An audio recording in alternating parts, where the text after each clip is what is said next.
You know what happens on Ladies Night. Before we get to any of those questions, you must play Dicey Questions. Yes. So wait, do I put it in here? Yep. Oh my gosh. You guys, this has been one of my dreams and it's happening. I'm so excited. Okay.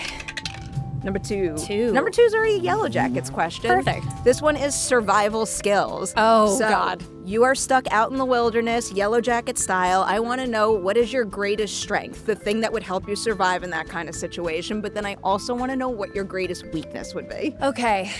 Well, I think, honestly, this feels like I'm in a job interview, but I feel like my greatest weakness is also my greatest strength, which is I'm very emotional. I'm a very emotional person.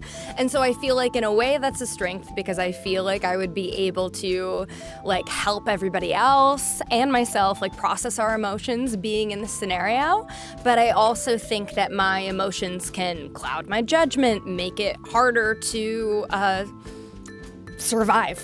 Survive in general. Focus on the task at hand. Mm-hmm. Yeah, I think that's my answer. I think that's totally fair. As someone who is quite emotional herself, I can relate. But I got to work in some actual wilderness survival skills. Yeah. I don't know. Can you run? Can you cook? Yes. Can you start a fire? Yes. Okay. I feel like I'm a decent cook, but I think that I love running. I love running.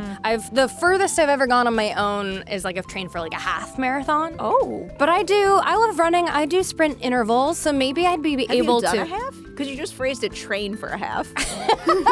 Well, I was training for a half and then COVID hit. So I did one on my own. That counts.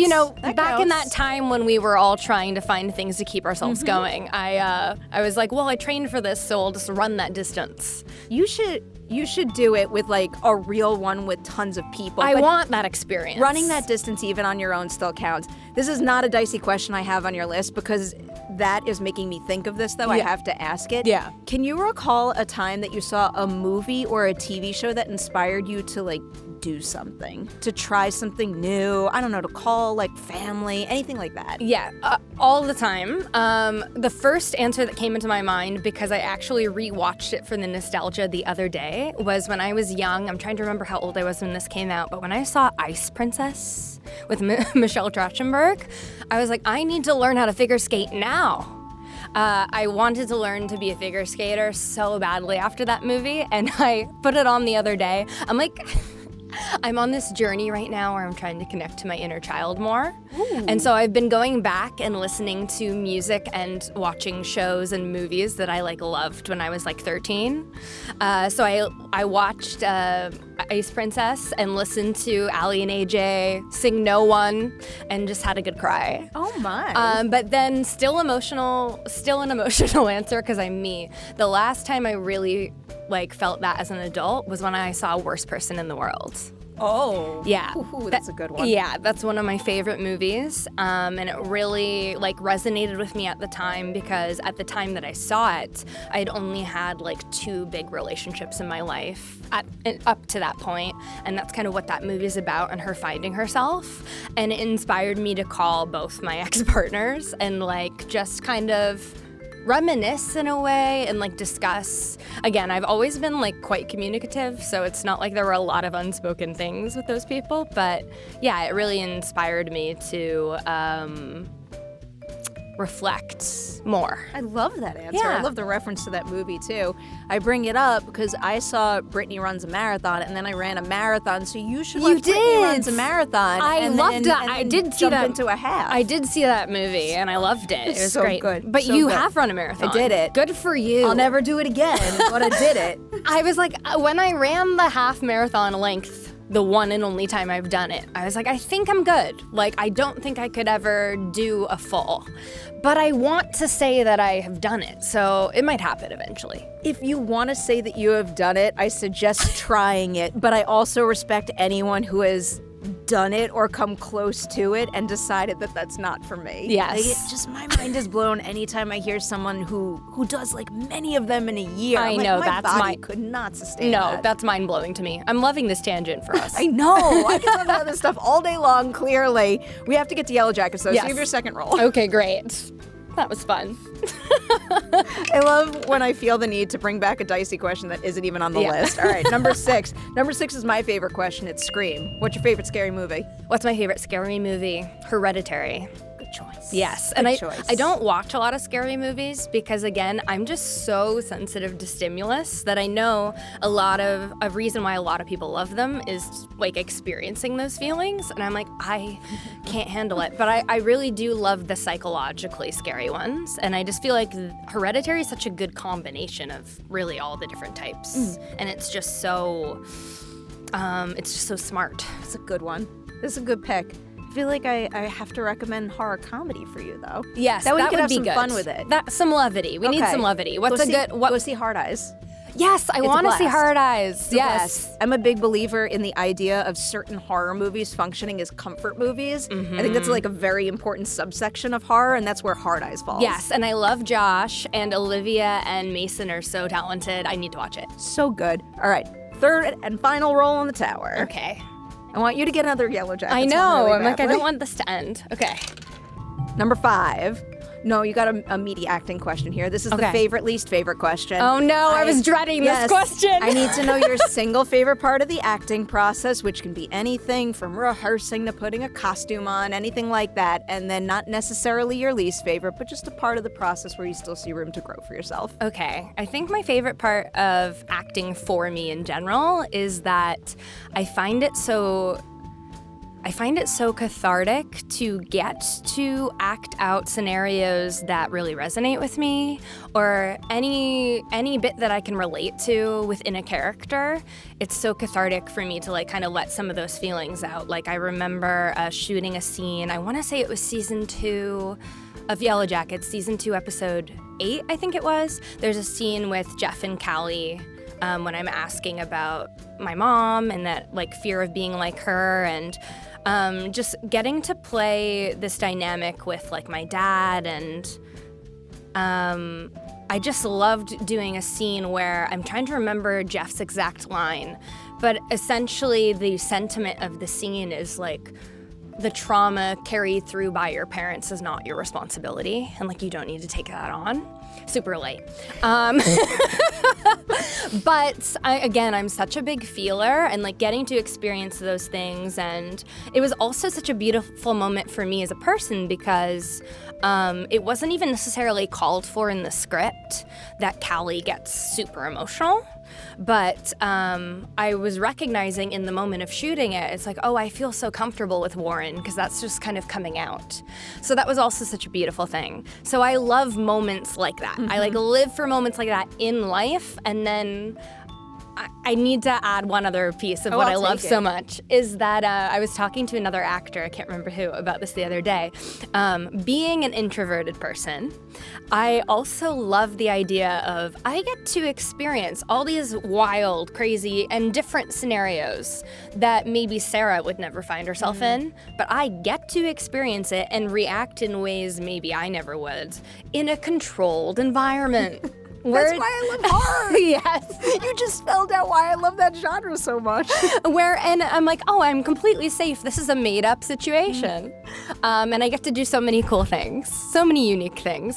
I was just thinking of some things that I do this season on Yellowjackets that I was about to blurt out, and I was like, I can't say that yet. Oh, I don't know. Can't say it. I don't know if you could say some of it yet. When we get to that conversation, I'll put the appropriate spoiler warning up, but we're talking about through episode 3 today. Yes. Anyway, can't get ahead of myself there, but a lot of stuff does happen. And then, least favorite, or not necessarily least favorite, but like more challenging. I always have to put a positive spin on everything. Of course. I think, again, it's like kind of connected to my favorite part is that what I've been noticing in myself as a person is like as I get older, I'm like unpacking a lot of stuff right now and like really learning a lot about myself and like how I felt as a kid. And as I get older, in some ways, I've been finding acting a bit more challenging for myself because I think sometimes when things resonate with me so much, my body is like, we don't want to go there. We don't want to feel that. Which is, it's actually new. Like I've been acting, I'm 30 now, and I've been acting since I was 16. And that piece has like just started to pop up in the last few years. So I think some of my least favorite part is, I guess like acknowledging that in a way, because I think it just like makes me feel a little sad, but the only way to move through that is to acknowledge it. Exactly. And so in a way it's like, I'm putting a positive spin on it. In a way it's like a gift that that's coming up. And again, I think that some of the roles that I've gotten to play, I'm a big believer in like you get what's meant for you. And I think some of the roles that I've gotten to play, I wouldn't have if I hadn't been through what I've been through, kind of thing. I also think about, quick callback to this show that I was a part of that I loved, Impulse. I think about my character Jenna on that show, and she really evolved as the show was going and the writers were writing to what they saw. But my co-star on that show, Maddie Hassan, who is incredible. The best. We would talk about it all the time. Our showrunner, Lauren LaFranc, who is also the head writer, we'd be like, is she in our minds? Like, how does she know about these things that are going on in our lives? Or I like watched that show back a few months ago or something, just because how old was I then? I was like 22, 23. So happy that you watch your work back. I wanted to reflect on like how I felt at the time. It was honestly such a transformative time in my life that I kind of wanted to like look back on it and see how I felt about it now. And to watch my character's arc on that show in so many ways emotionally, it's like, oh wow, that's exactly what I was going through at the time, but at the time I didn't really realize it. And it's like, how did she know? How did Lauren know that? What? What's interesting? Yeah. You kind of make me want to like go back and watch old interviews, but I also don't. Yeah. Also, you don't need to. Sometimes I do. More often than not, I don't. Yeah. Actually, that period of time was great, though. Yes.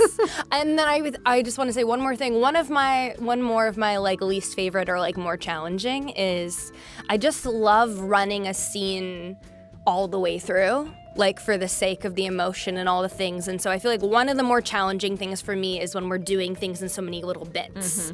Yeah.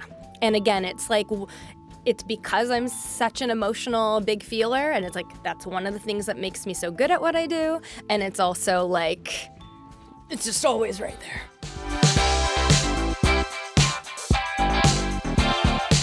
Hello, everyone. Welcome back to the studio for a Collider Ladies Night that I'm so excited about. Sarah Desjardins. Hi!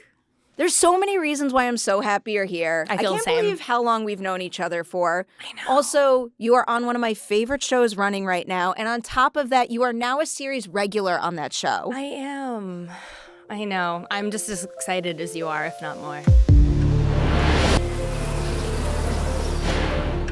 I need to know, what is the movie you saw, the performance you saw, or personal experience you had that first made you say to yourself, I absolutely have to be an actor? Okay. Well, very young, the first like awareness of even as a job was truly watching Barney and Friends. Is that a Canadian thing or no? I can't remember. No, not. it's States too. I've actually had a couple people reference Really? that too, which I'm not like, alone? No, they always say that, and they're like, I swear that like I mean this truly. It's an authentic answer, because like kids with interest in acting, like odds are that's the first thing they see that makes them say like, I could do that. I want to do that. So I have a memory of there's an episode where they're baking, and they're like baking a cake, and the song's like, you put it in the batter and you mix it. And I just remember. I know that song. Okay, I love this. I'm not alone. But I remember watching that, and my mom was in the room, I think, and I don't know. I just remember like this thought washing over me of like watching the kids on the TV and being like, how do I do that? And I kind of asked my mom that. I was like 6 years old. And at the time, I have a younger brother. He's a couple years younger than me. And at the time, my mom did have friends who were like on the periphery of the industry. And we were young and cute and like had big blue eyes. And so multiple people had told her like, you should put them in modeling or acting. And so when I asked about it, she was like, oh, do you want to do that? And I was like, I can do that. And I think that, so I had the experience of doing I had an agent for a minute when I was like a kid. And I did a couple commercial auditions. I think my first film audition ever was for Shark Boy and Lava Girl. Yeah, if we remember that Robert Rodriguez movie. I do indeed remember that. And I think my parents, I look back on it now and I'm like, yeah, my parents had no idea how much work that would be for them. So I just remembered the experience of like going to an audition and what that was like. And I just kind of never forgot it. And it was just such a unique, cool thing to me. And so then I was in high school and I had braces forever. And again, as a kid, I was like really, really shy. So I kind of pushed myself to do like the plays and the musicals in high school and all those things. And then I started acting when I was 16. But I'm trying to think about like a movie as a bit like, I think it was... It's an embarrassing answer, but I should be honest, right? It's a safe space. If it's true to you, you hold tight to it. I mean, it's like it was the Disney Channel days, you know? It's like, I want to be Lizzie McGuire. Truly I want to be Hannah Montana. The same thing as Barney. It's like one of the earliest inspirations for any kid who loves movies and television. Yes, that's my truth. I was on the plane to LA for this trip. And again, like I said, I'm trying to connect more and listen to all these like things I used to listen to.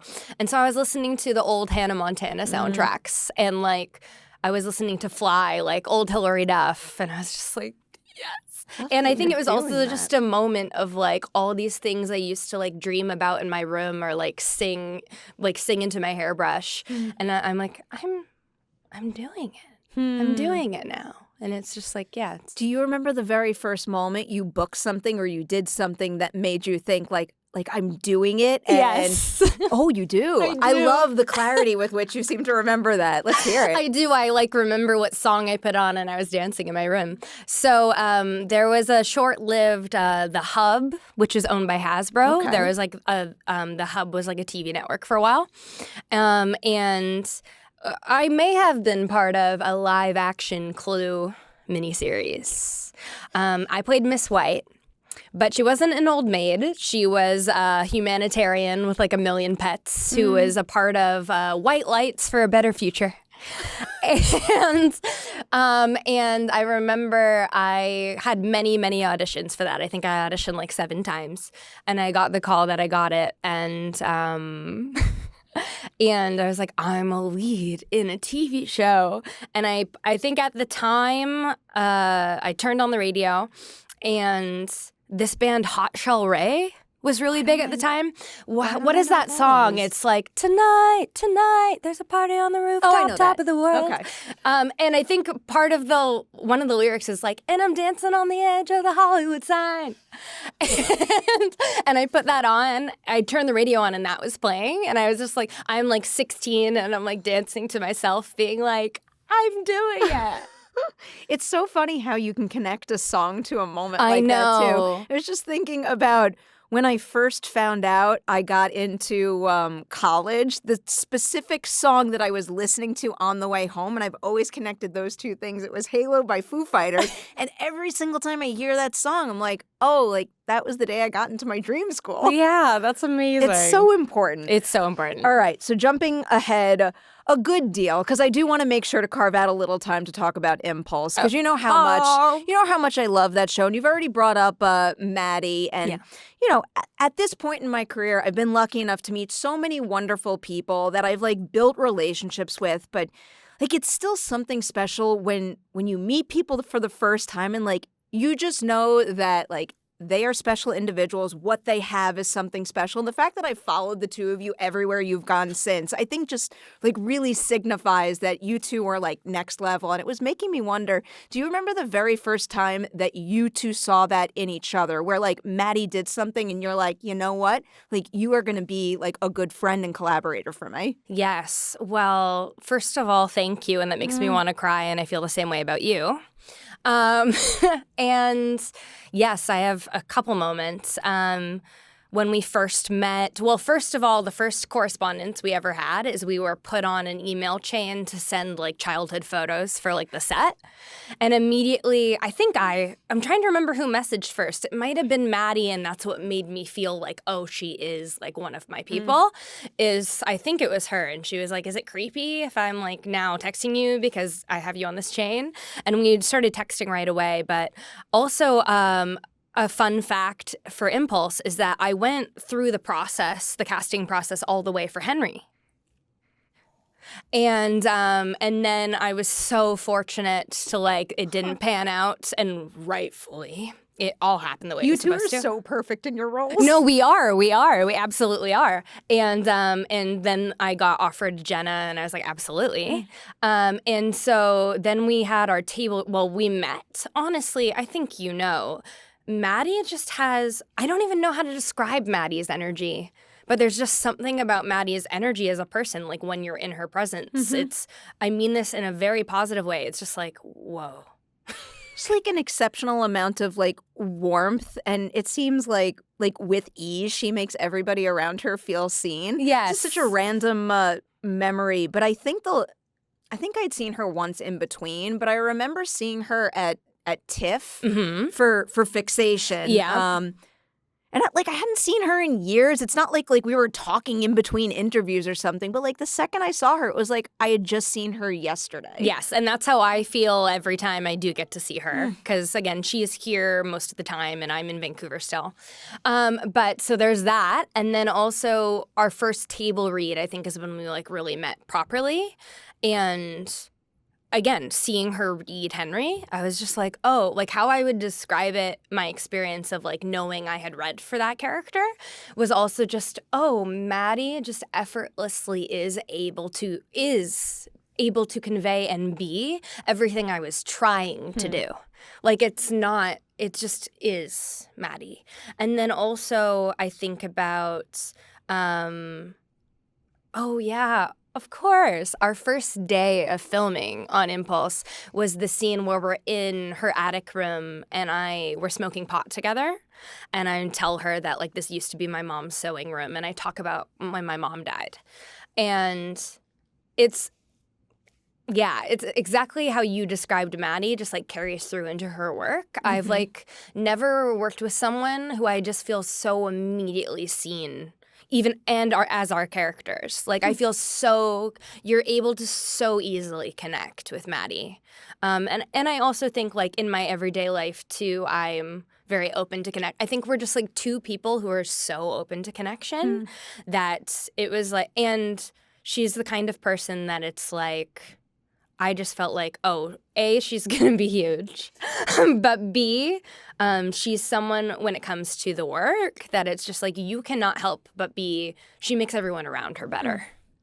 What a quality to have. All right, so I've hit a high there. I do have to hit a low with Impulse because like we know what I'm going for right now. Yeah. In general, show cancellations, like they sadden me, but they also fascinate me because it's part of the work you do. And one of the things that stresses me out the most with cancellations and also movies that don't do well at the box office is it shatters my heart to think that someone could potentially devalue their own work in their mind because something wasn't a success. And in your particular case, like Impulse was very well reviewed and well liked. Yeah. It went down with a sinking ship. Right. What was it like for you in that moment to like maybe feel the pain of letting it go, but also not letting it drag you down? Yeah, I think that in a way, I'm like really grateful for that experience because as you pointed out, there wasn't really anything to point to that had to do with us or me. So it was one of those situations where I was just like, oh, I'm still like so proud of what we made and of our work, and everyone who did get the chance to see it felt similar. So I think it was just like one of those value. I think it's like that was like the best way you could experience a cancellation. And it was my first time experiencing that. So I was like, I really think this couldn't have gone if it had to go this way, it couldn't have gone any better. I get that. Yeah. I get that. And I'm just so grateful. Like, also, that was my first, like, real, like, other than the Clue miniseries. It was really my first like series lead experience. And also the show transformed so much from when we shot the pilot to season 1 and then evolved in season 2. And the show truly became something that it's like, I would have picked this job if I could have picked it. Everything about it, from the people, the subject matter, like the cinematography, the music, like everything about it is like everything I love about film and television. So honestly, I just still can't even believe that that was a real thing that happened to me. Truly a very special show. I want to jump straight from that special show to another special show you're on right now. I have to squeeze in two other topics first. Yeah. One thing I wanted to ask you about was Riverdale, because another part of this industry and being an actor in television that always fascinates me is when you jump aboard a fast-moving train in, I believe it's 4th season, and also like at peak popularity. So what was it like for you kind of adjusting to that and shouldering the pressure that might come with joining such a popular cast? Yeah, I mean, honestly, that was insane in the best way, but I was just like, whoa. It was my first experience of like, I had Impulse, of course, but it was my first experience of like really working with people my own age, on that level. Like, I've never joined a show with like such a big following fan base, and like you said, like kind of smack dab in the middle. And it was also an interesting experience to be playing a villain on that machine. And so, I think, what was that like? It was also an interesting time, honestly, because I was going through a lot in my own personal life at the time. And I was like so grateful to have the opportunity, but it was one of those times too where everyone around me who like doesn't fully know, we never know what other people are dealing with. Exactly. Everyone around me is like, oh my God, this is going to change your life. You must be so happy. And it was like at the time, not even really to do with the show. It was like I was not in a good place. So it was an interesting experience, but again, such a valuable lesson, I think. I want to be very clear that like everybody was great to me on the show. It was also really fun to play a villain. And so much of Riverdale is such like what's the word I want to use? I don't know. It's so like there's like a level of camp and like there's a lot of fun to be had. Like there's one line that I have that I think they even shortened it that'll like it's seared into my brain. Oh no. And it's but I was talking about like Archie, and it was like this carrot-topped Neanderthal is gunning for a role in a dinner theater production of Spring Awakening.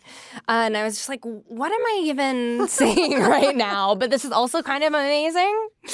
So stuff like that was so fun. But I think it was a really valuable experience to have too, because I think I've been someone that like always knows like the outside achievements aren't necessarily what's going to fulfill you. And I've always known that. But I think it was just like one of those moments to experience, to be like, oh, that is very true. Because I'm so grateful for this, and on the outside, it's like this is absolutely the biggest job I've gotten thus far in terms of, the machine of it all, and I'm so grateful for that experience and everything that it gave me, and I was like, oh yeah, and that's not what's going to make me happy. Yeah. If that makes sense. Oh my God, it makes so much sense. But I had so much fun, and it was interesting. I think it was also valuable to like learn from like who did I work with the most, like Lily and Kole, and be like and see what celebrity is like on that level too. They're dealing with a lot. That's a fact. I mean, it kind of like ties into a little bit about what you're just saying is like, in addition to just like doing I think acting is one of the hardest jobs. I'm sure it's creatively fulfilling and wonderful, but like the idea of tapping into all of those types of emotions that I feel like in real life, usually I try to block out. Like you're giving a lot of yourselves to these roles, but then on top of like the role, like you have a wealth of real life things to shoulder too. And like what you were just saying, and also celebrity for them, it's a lot to shoulder. Yes. I remember there was one day where it was like, oh, we've got to hurry up and like shoot out this scene because Lily needs to get on a red eye to Paris Fashion Week. And I'm just like, that's Lily's life. That's crazy. It is wild. I'm going to go from one machine to another machine, a new machine, and I will tread lightly with Tron Aries because I know you're probably not allowed to say much. So if you want to pass on any of these questions, do tell me. Okay. First question I have for you, because so like that was a big blockbuster machine in the TV realm. I believe this is your first time doing that with a film franchise and an epic studio blockbuster on the film level. For sure. So what would you say surprised you most about how, I guess, the audition and the signing on process changes when you commit to something that big? Yes. Well, if I'm very honest about like the signing on to it process, it was very easy is not the word I want to use. Maybe like typical for me. Like, I wouldn't say it was any different than any experience I've had or more complicated. I put it on tape and I got it.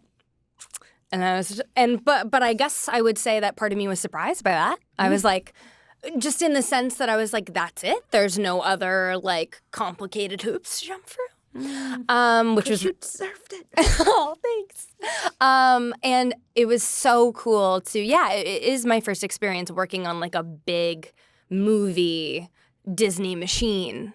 And so I don't know. I can't say much, but I guess I would just say it was very cool to experience that and like go on set every day and be like, the sets, you guys. Oh, I bet. And be like, this is the set.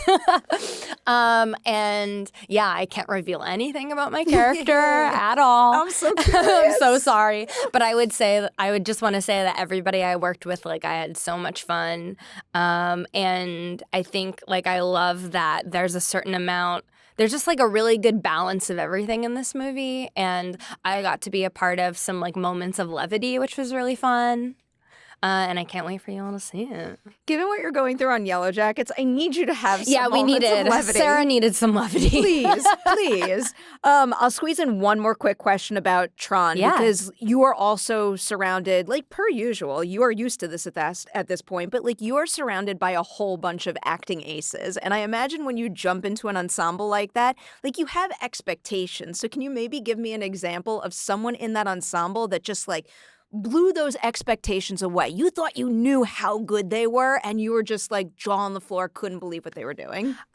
Yes. Well, first of all, can we just say, how is this? I agree with you, and like, how is this my life? I don't understand, but I am very grateful, and I will take it for as long as I possibly can. You're very good at what you do. Thank you. Yes. But yeah, I think that something I was really excited about with Tron was that Greta Lee is part of it, because Past Lives specifically, I've seen Greta's work before that, but Past Lives just resonated with me so much and was so beautiful, and she did such an incredible job in that film. So I was just very excited to be like, I get to work with this person. And I was also excited, like, as removed from being a part of the movie, I was like, oh, this is such a cool shift and, like, different thing for Greta to get to do. So I was just excited to see Greta in this scenario. And I think she's not going to disappoint. And also, she's one of the prettiest people I've ever seen in real life. Yeah. She's incredible. Incredible. I'm just, you're not real. I have so much faith in her, in you, everything about that production. I would say I have faith in Yellowjackets, but like I already know it's so good. It's so good. The problem is starting all over again. Usually I'm really good about having like a conversation and not making it an interrogation, but like I got stuff to get to. Okay, I'm prepared. I do want to start at the beginning of your journey briefly, though, just so some people who have not seen the new episodes have something to enjoy right now. Okay. This is a question I've gotten obsessed with recently because someone recently explained to me that when you jump into a new TV show with a new character, you kind of are on unstable ground, but then you could have that moment where it's like an aha moment and you do something and you realize that like you just found who they are. Did you have that with Callie, and if so, when? You are so good at your job. Let me think. I think that something I've really enjoyed is like getting to know her as we go, which I know isn't like fully maybe my job description, but our showrunners, our talented writer showrunners really like to keep things secret. And they like to surprise us with like, oh, I did that, or I didn't realize that was part of the backstory. Okay, let me work that in, which is also a fun challenge as an actor. But I remember in season 1, before we started season 1, they did tell me, and like we were very much on the same page of like Callie not just being like a stereotypical like bratty teenager. And, you know, part of that is my own like cross to bear with looking like a child and being a 30-year-old woman. But I was like, they made it very clear to me from the beginning that like that's not the intention or like where we're gonna land. And so it was fun to like have the dialogue be what it was and like find the nuances in that. And also protect her sometimes when new directors would come in and it's like, yeah, we think Callie would be on her phone in this scene. And I'm like, maybe not every scene. But I need to tell this story because it's worthy. When I signed on to the show, the first thing that happened was I got on a Zoom with our director and Melanie and Warren, and I got to meet my parents for the first time. And Melanie, being the precious creature that she is, she was like, Sarah, I just want you to know that like I've talked to Ashley, Bart, and Jonathan, and really want you to know that you're here because of your talent and that they have every intention to like bring this character to life slowly in like a much bigger way. And I didn't know at the time if that would materialize or not. But did it? But she was like, I just want you to know that like that's their intention with this character, and they really wanted to find someone who they felt was capable of bringing the complexity to her, and that's why you're here. Also, can we just acknowledge, like, for Melanie to say that to me is like one of the first things. It made me feel immediately at ease and like more confident and like such a beautiful gift. But yeah, I think that really it's just like with every episode as Callie evolves, I'm like, I think more it's like this feeling of affirmation for myself or like confirmation of like, okay, she is who I think she is. And yeah, that doesn't fully answer your question. No, but no, it does. Truly a beautiful starting point that I think helps you wrap your head around the character, but also gives you a lot of confidence from the people around you too. Yeah. So that was the beginning. Now I'm going to jump to the end of season 2, the beginning of season 3, and I'll borrow a little bit of Jeff's line from season 3. What was it like for you figuring out how Callie would change after she's seen her mom's friends run around in animal masks with knives chasing her after she shot someone and after she watched someone die? Are there any, I guess, like... Nothing happened, really. Yeah, nothing at all. Like pillars that you wanted to keep in mind to show how she evolved as a person given that experience? Yeah, I think something that was like a great reminder and like in a way surprising to me but should not have been is that I think sometimes I want to put so much of like how I would react onto things, which is of course important too. But I remember reading in our premiere that like the first time we see Callie after that is she's like smoking in her room, and then her mom comes in and she's just trying to get ready for school, and she's and Shauna almost like seemingly is like confiding in me and like looking for comfort from me. From Callie, and being like, are you serious? Like all this stuff happened and you're getting mad at me about the dishes because I'm not holding space for you? Holding space. But I think that I think that was a reminder to me that like, the trauma of what Callie witnessed and experienced is all there and it's all underneath. But I think there's moments that happen early in the season that I'm like, part of it that Sarah needs to remember is that Callie is more like her mom than she thinks. And sometimes I'm like, Callie is more like her mom than I think, than Sarah thinks. Oh, I have follow-ups. Yes. One other follow-up before I get too far into season 3 that I was thinking about it. It pertains to the answer that you gave before that. The idea of her being a bratty teen. Yeah. I'm really curious in those first episodes because I do think you've brought great complexity and nuance to the role every single step of the way. But in those first few episodes, when people are reacting like, ew, I don't like her because she's a bratty teen, like how does that make you feel knowing that that's how they feel now and they just haven't experienced all the reason behind that behavior just yet? Yeah, it's so interesting. I've thought about it a lot because also it brings out like how much I care about her also because my brain goes, oh no, you guys, you don't get it. No one did. Yeah, I'm like, you guys, you don't get it. She's acting this way because she just wants her mom to love her. She doesn't feel loved. It's true. And that's like what I would hold on to when her more petulant sides would come out, is that I was like, remember, Sarah, because also we're not judging our characters. And I'm like, Sarah, she's coming from a place. Also, remember, Sarah, you are an adult. She is not an adult.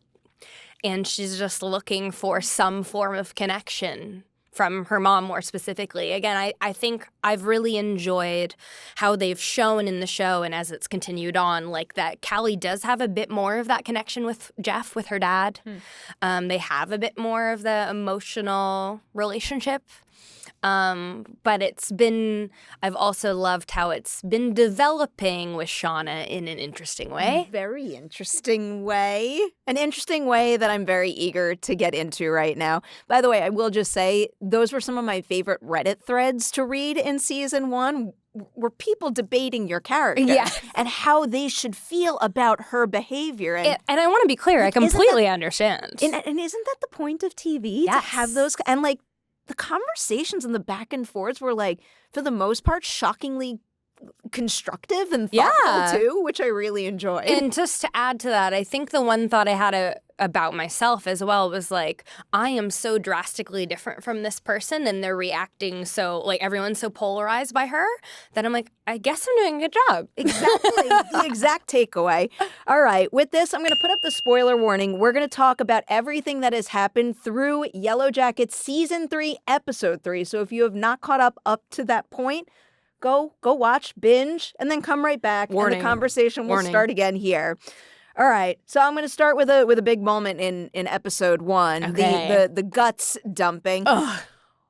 And so many of these questions are because I don't know the full season 3 arc, so I feel bad for you having to dance around some of the information here. Let's dance. In that particular moment, I guess, what do you think was the driving force for Callie more so than anything? Is it a personal thing where she wants to stick it to the bullies for herself, or is it almost like wanting to impress her mom by doing this thing and then going back with the video and being like, love me, look what I did? To me, like, my personal opinion about it was it's kind of both. It's kind of I think she definitely knew that, like, that's something she could connect with her mom on. But, isn't that crazy? Which is crazy. Well, I think part of her did know, but she was also surprised when she shares it with her mom and she's laughing and is like, show it to me again.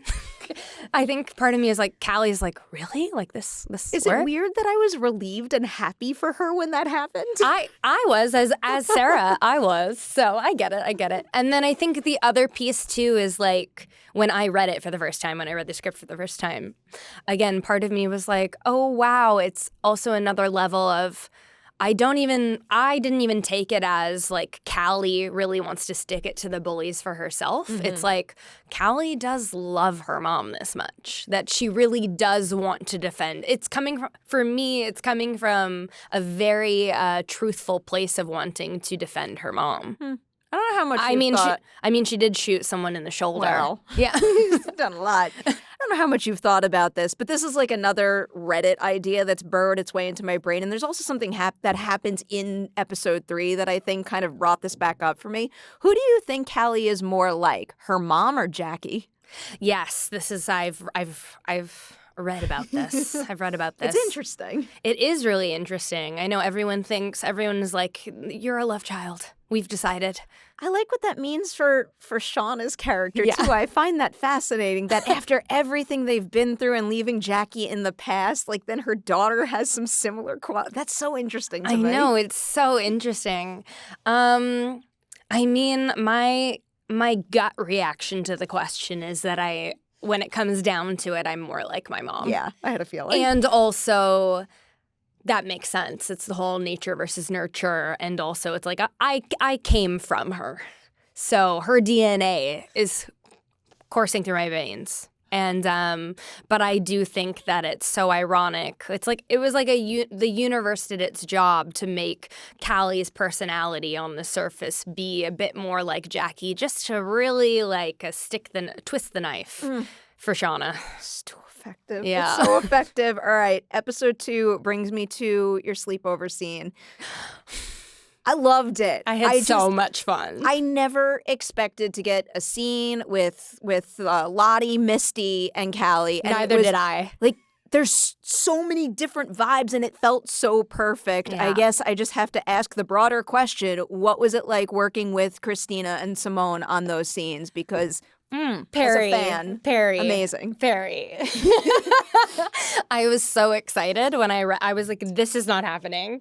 Can we also acknowledge how adorable they look in their face masks? The cut to that shot, and I forget what their first lines, but like seeing the two of them speak their first lines with those face masks on just like tickled me. And I just, like, I wouldn't expect anything less, but just their full commitment to the moment. I was like, what was my experience like working with them? It was so much fun. I really loved them both so much. And fun fact, I met Simone before she joined Yellowjackets. In between season 1 and 2 of Yellowjackets, I shot the show The Night Agent. Huh. And I didn't put that together. Yeah, and Simone is in the first episode as Rose's aunt. And so we actually met on that project. The world is so small. So I was so excited when Simone was joining us on Yellowjackets. But it was just so fun for me. They're so You've met them both, right? Yeah, they've both been on Ladies' Night. Yes, of course. They're both like such special women, and also their energy. I think all three of us have such different energies. I could see that. That it was fun to like have us all be in the same room and be like, okay, how are we going to? And all our characters are so different, obviously. And I think on a acting level, well, yeah, I mean, there's that of they're both so incredible, and like Christina's, Christina. So there was moments of like, Sarah, let's be present and not be freaking out about the fact that this is our life and happening. Mm-hmm. And it was so cool for me to be like, Callie's in control. You're so manipulative in that role. I must have rewatched so many line deliveries and even reaction shots, because every single shot of you, I could see the wheels turning, and it's so interesting trying to figure out like when something hits her to her core emotionally, and it's coming from a place of truth versus when she's trying to nudge someone in the direction she wants them to go in. Yes. And I think it was really cool to play with too. So one, it was very fun to like get to play a scene with these powerhouses that I didn't know if I'd even get to work with more intimately, and be like, and Sarah, in this scene, you are in control. And I was like, okay. That, and then also I loved playing with, in so many ways, Misty is terrifying as a character. Like, she's so unpredictable. But, as we know, Misty has her vulnerabilities. And for Callie to sense that and know what to do to manipulate her, and as Sarah, I'm like, I'm manipulating Christina Ricci right now. How is this real? I kind of feel bad for Misty. I know, I do too. And that day flew by because we were having so much fun. Oh, I bet.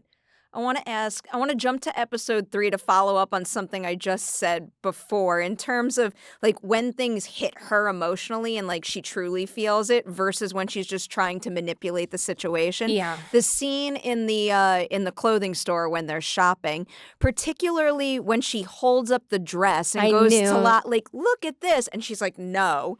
Is that a moment of Callie really caring and being hurt, or is she just trying to please Lottie in the moment? No, that was a real moment. I knew it. I felt it. And I just love how observant you are. It hurt me for her to watch that because I knew that was the direction it was going in. It's so funny because I watch, and I've been doing, we just really finished up our last rounds of like ADR for the season as well, so seeing things that happen later on in the season. And sometimes I've been surprised by, because I can be, as myself, I can be someone who's I'm very hard on myself, and I can be so like critical of performance. But there are so many moments this season where I'm like, oh, I'm so much more connected to Callie than I even realize because I'm watching it and I feel hurt or I feel for her. And that was one of those moments when I watched it for the first time where I was like, I don't even remember really doing that. And I was like, oh. And I think to answer the question more fully in terms of the characters too, I think that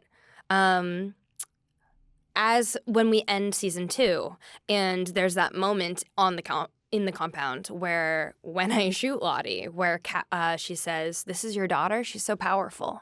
And that is something like Callie hears that. Mm-hmm. She doesn't know what it means, but she does hear it. And then this season, as we're talking up to episode 3, Lottie is someone that is a bit of a question mark for Callie, but she also feels like drawn to her in a certain way. And in a way, almost, I think because Lottie being connected to some things within the wilderness too, maybe, that some of the other girls are less connected to. I think that Callie senses a certain openness of some kind with Lottie, that Callie is really on a journey of like searching for answers this season, and can sense that maybe this is someone that she can get that from. But in a way, she also looks up to her.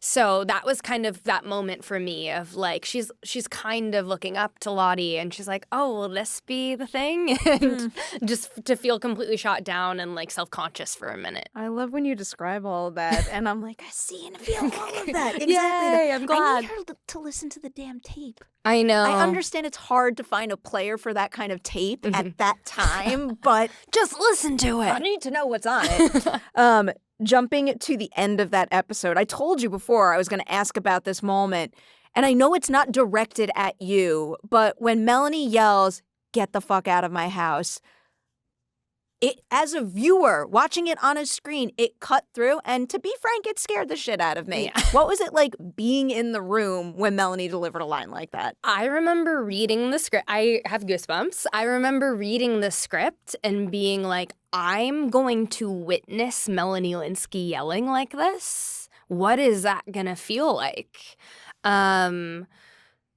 Yeah. I'm like, what do I want to say about it? It was because, again, also Melanie as a person is so soft, gentle, loving, nurturing.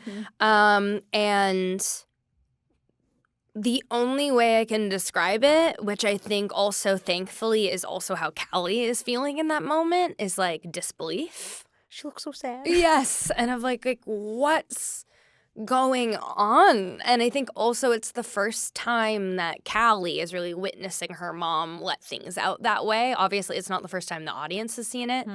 And there's so many layers for Callie. I think it's like feeling scared of her mom, also confused as to why this is the interaction. And again, there's an undercurrent for Callie that kind of becomes more apparent at the end of season 2 and is carried through season 3 of like, how much am I like her? And I'm kind of afraid to be like her. So witnessing this thing. But yeah, seeing Melanie do that, like as an actor, was just, well, also what can this woman not do? But it was just, thankfully Callie was speechless because I was speechless. Incredible scene. Gotta wind down with you. I'm not gonna be greedy because we get to talk a little more tomorrow, so I can backpocket some of these questions. Perfect. But I'll end with 2 more questions. So clearly, we're talking spoilers through episode 3 to tease what's to come of all of the remaining episodes. Is there anyone in particular you are most looking forward to fans seeing, and can you at least tease why? I wish I could say. I want to say so much more, but I think that, as an actor, this season was very especially satisfying for me because, again, I think through the seasons we've really been building up Callie as a character and revealing more about her and like why she's the way she is and like more complexity. And then this season, if season 2 was about, for Callie, more like understanding her mom, asking more questions about her mom, that's still in play here, but like it's turning more inward this season for Callie. So it's kind of a combination of she's more determined to find things out, which is also very satisfying for me and the audience. And then also it's like I really want to do what I can to figure myself out. And that comes to, there's a lot of satisfying developments in there this season that I can't wait for people to see. It's a good tease. I'll take that. All right.